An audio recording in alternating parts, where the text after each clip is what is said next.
GK বিগত বছরের প্রশ্নগুলো সলভ করার প্রথমে সিলেট কোন প্রাচীন জনপদের অন্তর্ভুক্ত ছিল? সেটা উত্তর হলো হরিকেল। বাংলার প্রাচীন জনপদ হরিকেল এর বর্তমান নাম কি? এটার উত্তর হলো সিলেট ও চট্টগ্রাম।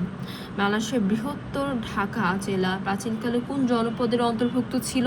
এটার উত্তর হলো বঙ্গ।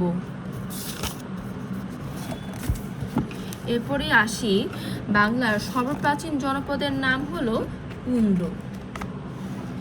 এরপর আসি সমতট। সমতট গঠিত হয় কুমিল্লা এবং নোয়াখালী নিয়ে।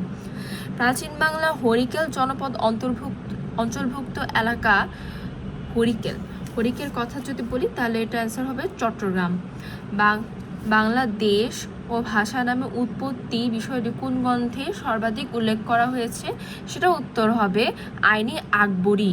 আইনি আকবরী।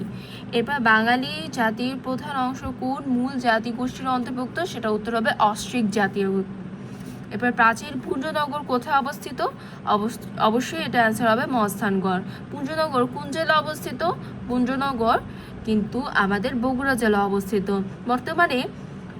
বর্তমান অর্থাৎ প্রাচীন বাংলা জনপদ সেটা হলো হরিকেল।